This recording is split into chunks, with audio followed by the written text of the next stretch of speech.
The Princess Whom Nobody Could Silence. A tale from Scandinavia. There was once upon a time a king, and he had a daughter who would always have the last word. She was so obstinate and contrary in her speech that no one could silence her. So the king therefore promised that he who could outwit her should have the princess in marriage, and half the kingdom besides.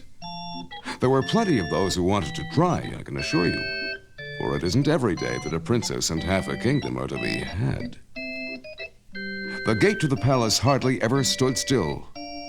The suitors came in swarms and flocks from east and west, both riding and walking.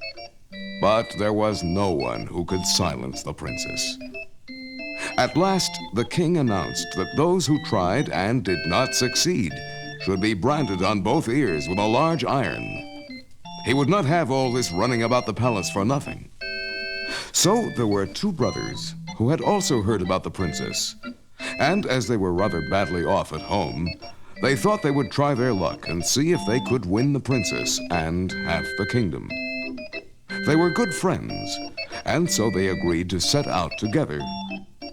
When they had got a bit on the way, Ashiepattle, the youngest brother, found a dead bird, a magpie. Brother, I have found something. What have you found? I have found a dead magpie. Throw it away. What can you do with that? Oh, I've nothing else to do. I can easily carry it.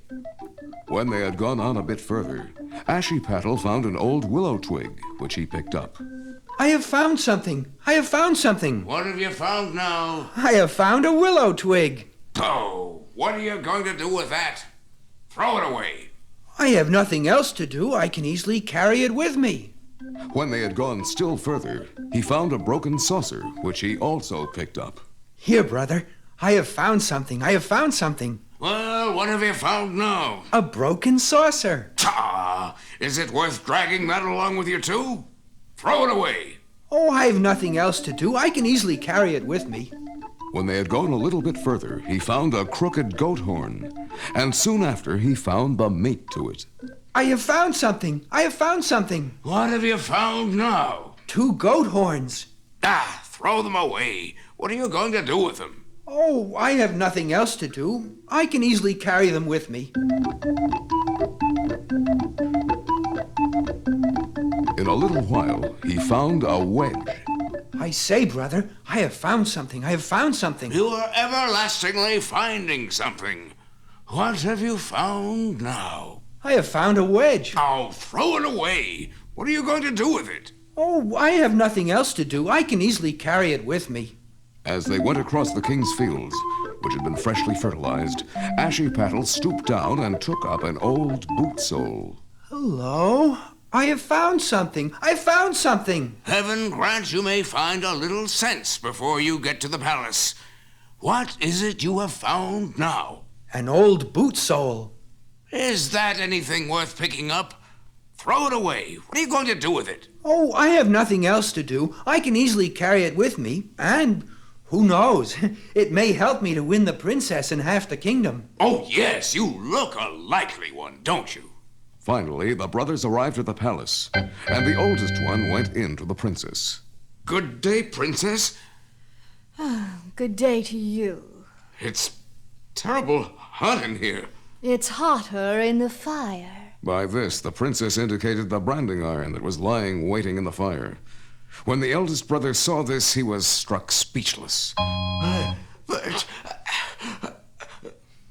And so it was all over with him. Then came Ashiepattle's turn. Good day, princess. Good day to you. It is very nice and warm here. It is warmer in the fire. Then there's a chance for me to roast my magpie on it. I'm afraid it will sputter. No fear of that. I'll tie this willow twig around it. You can't tie it tight enough. Then I'll drive it in with a wedge I have. The fat will be running off it. Then I'll hold this broken saucer under it. You are so crooked in your speech. No, I am not crooked, but this goat horn is crooked. Well, I have never seen the like. Here you see the like. Here is the other goat horn. Oh, it seems you have come to wear out my soul. No, I have not come here to wear out your soul, for I have one here which is already worn out. With this, Ashiepattle brought out the old boot sole, and the princess was so dumbfounded at that she was completely silenced. Now, princess, you are mine. And sure enough, he got the princess and half the kingdom into the bargain.